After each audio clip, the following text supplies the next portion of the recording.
Okay, so what is the greatest cocktail ever invented? Well, let's talk about a few parameters. Personally, I think it needs to appeal to 3 distinct demographics. Hardcore cocktail snobs, college kids who couldn't care less but literally just want to get wasted, and everybody in between. Secondly, it needs to be so ubiquitous that regardless of where you are, pretty much every bartender is going to know how to make it. And not only that, it needs to be simple. Simple enough that people aren't going to try and bastardize it, but pretty much always make it the right way. Well, to me, there's only one cocktail that nails all those parameters.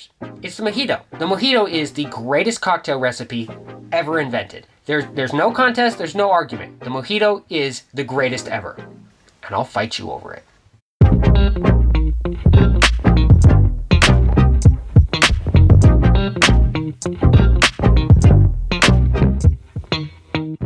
I first heard the idea that the Mojito is the greatest cocktail ever from this book, Regarding Cocktails by Sasha Petraske, but that's a story for another video. Now, there are thousands of printed recipes for the Mojito, but I'm making this one because when a world-class bartender puts his specs for the greatest cocktail ever into the only book he wrote before he died, well, I want to try that recipe.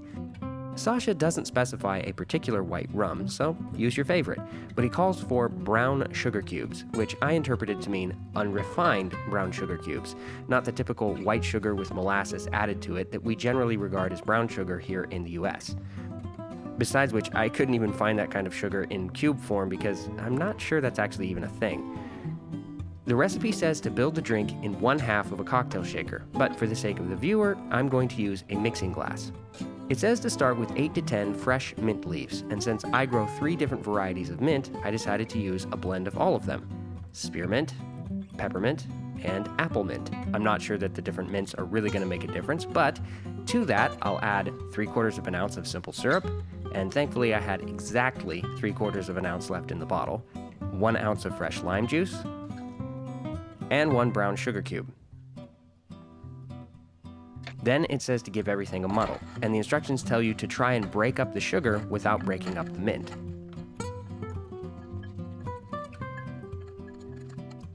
And then add 2 ounces of rum.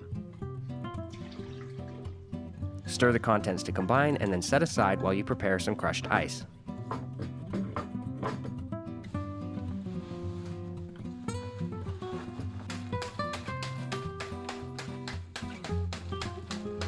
Add the cocktail to a chilled rocks glass, which I thought was kind of interesting as I always think of the Mojito as being served in a Collins glass, with or without soda water, which we will not be adding here.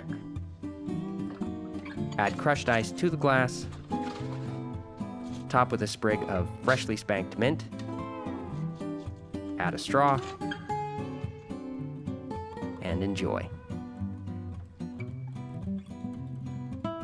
All right, it is time to try my favorite bartender's take on the greatest cocktail ever invented. So I don't think it needs any more introduction. I'm gonna give it a taste. Cheers.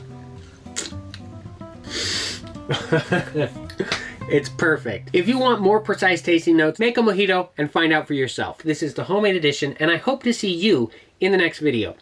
Cheers.